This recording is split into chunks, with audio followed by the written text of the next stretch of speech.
What's up everyone, my name's Dr. Mitch Rice, back with another Medical Monday, and today we're going to be talking all about some of the most common medications used to treat high blood pressure. If you haven't watched my videos on blood pressure and hypertension, I highly recommend watching those before you watch this video, as I think things will make a little more sense. Before we dive in, as always, there'll be timestamps here at the beginning of the video, so feel free to jump around to whatever interests you the most. So, just starting off with a quick summary of what blood pressure is, as well as hypertension. Blood pressure is the force of blood pushing against the inside walls of arteries. Arteries act like pipes that carry oxygen-rich blood throughout your body. Blood pressure is measured using two numbers. The top number, also called the systolic blood pressure, is measuring your blood pressure while your heart is beating. The bottom number, also called the diastolic blood pressure, is measuring your blood pressure in between heartbeats, or when your heart is at rest. During hypertension,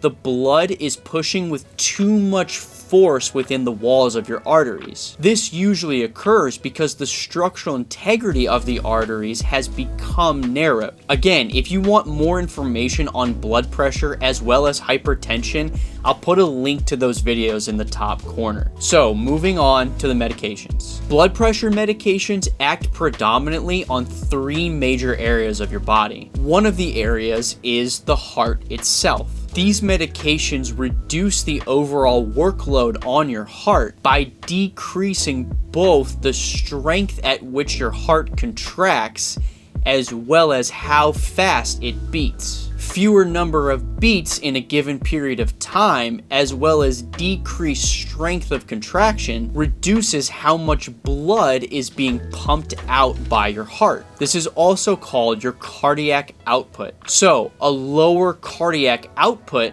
means a lower blood pressure. One of the most common medication classes of this kind is called beta blockers. Common examples include metoprolol and propranolol. Another area of your body where these medications can act is your kidneys. These medications help move more salt and water out of your blood into your urine. This results in an overall reduction of blood volume. Less blood volume in turn equals a lower blood pressure. Now, the most common medication class is called diuretics, also known as a water pill. Some examples of these include furosemide or hydrochlorothiazide, better known as HCTZ.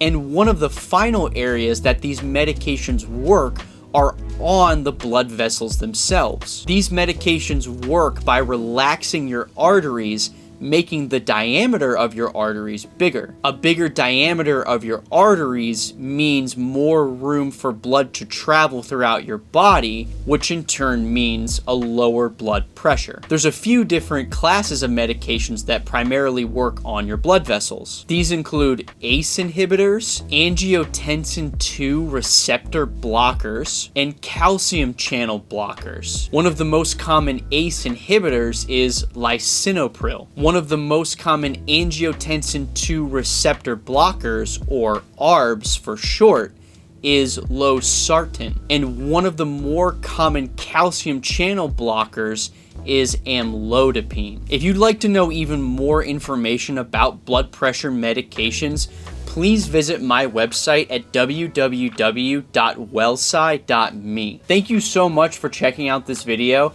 and I will catch you all on the next one.